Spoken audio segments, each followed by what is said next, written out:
પાટણની પ્રજા છેલ્લા 35 વર્ષથી મને ઓળખે છે કે મનોજભાઈ હોય ત્યાં વિકાસ હોય, મનોજભાઈ હોય ત્યાં સાચી વાત હોય. એટલે પાટણની પ્રજા મને બહુ સારી રીતે ઓળખે છે. આ બેન ને પોતાનો વ્યક્તિગત વિકાસ કરવો છે અને અમે વ્યક્તિગત વિકાસના વિરોધી છીએ. એટલા માટે આ બેન અમને અત્યારે હાલ એમના પાપ છુપાવવા, જે 2.5 વર્ષની અંદર એમને કોઈ કામ કર્યું નથી, એમની અનાવડત છુપાવવા માટે અમારા ઉપર આક્ષેપ કરે છે. એટલે પાટણની પ્રજા સૌ જાણે છે.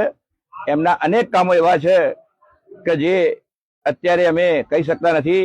અમે અમારા શ્રેષ્ઠ નેતૃત્વને અમે વાત કરવાના છીએ, પણ એ સિવાય પાટણની અંદર ઘણા બધા કામો એવા છે કે પોતે અધિકારીઓ સાથે કરાવી શકે છે, પણ એમની પાસે વહીવટની કોઈ આવડત નથી. અને એટલા માટે પાટણની પ્રજા અત્યારે પીડાઈ રહી છે.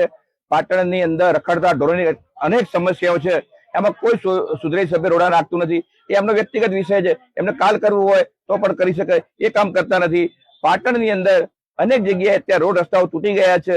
2 કરોડની ગ્રાન્ટ હતી, એમને પોતાના મળતિયાઓને ગ્રાન્ટ આપવા માટે એ ગ્રાન્ટને રીટેન્ડર કરી અને પાટણની પ્રજાને ખાડા નગરી બનાવી છે. એનો કોઈ શ્રેય આપવો હોય તો નગરપાલિકાના પ્રમુખને આપવો જોઈએ. એટલે પાટણની પ્રજાએ આવા પ્રમુખને ઓળખવા જોઈએ. અને આગામી સમયની અંદર આ બેન હજી પણ પોતાનો વિસ્તાર છોડી અને બીજા વિસ્તારની અંદર ચૂંટણી લડવા માંગી રહ્યા છે. એટલે આ બેન સત્તા ભૂખ્યા છે.